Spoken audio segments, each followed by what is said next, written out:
Hier, on vous parlait d'un jeune homme de Québec accusé d'avoir fait la promotion de l'idéologie violente du groupe terroriste 764. Qui est ce groupe et qu'est-ce qu'il cherche véritablement à accomplir? On va faire le point tout de suite avec notre collaborateur aux affaires policières. Bonsoir, Yannick.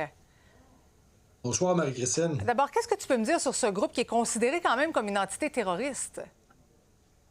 Oui, en fait, c'est un groupe d'extrémistes violents qui fait affaire sur Internet. On dit que c'est une mouvance de gens qui sont répartis un petit peu partout dans le monde, qui communiquent via différentes applications pour malheureusement tenter d'aller recruter des jeunes, d'aller les intimider pour les amener à commettre des actes de violence. En fait, c'est un groupe qu'on dit qui est nihiliste, c'est-à-dire qu'il rejette complètement les règles de la société. C'est un groupe qui n'est pas orienté, qui n'a pas d'idéologie religieuse ou politique comme certains autres groupes terroristes traditionnels, mais c'est vraiment des gens qui sont contre les règles sociales puis qui veulent créer du chaos par la violence. Mais, comment ils se prennent, Yannick, pour recruter les jeunes, pour entrer en contact avec eux?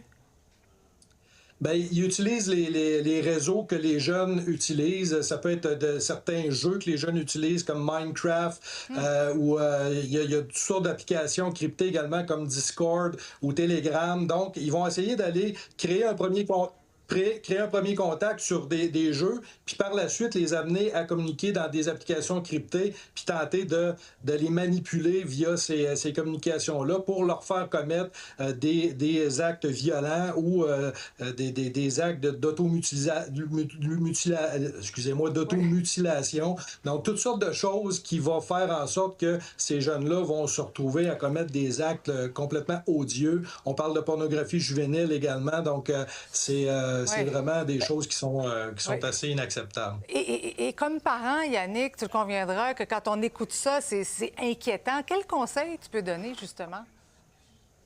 Bien, évidemment, c'est la vigilance. Hein? C'est sûr que la responsabilité des parents est une grande responsabilité. Il faut voir ce que font nos jeunes sur les réseaux sociaux, sur les applications, sur les jeux. Il faut être attentif. Il faut voir, il y a peut-être des signes, des fois, des blessures non expliquées, des choses, des discussions. Quand on voit que nos jeunes tranquillement s'isolent, donc ça peut être des signes. Il faut être vigilant. Mais c'est pas juste la question des parents, c'est la question aussi des enseignants, la question du réseau social. C'est une responsabilité partagée, dans le fond. Puis, il y a différents organismes, là, comme CyberAide, entre autres, qui peuvent donner de l'information, sensibiliser les parents aux signes qui peuvent être précurseurs. C'est important de le préciser. Merci beaucoup, Yannick.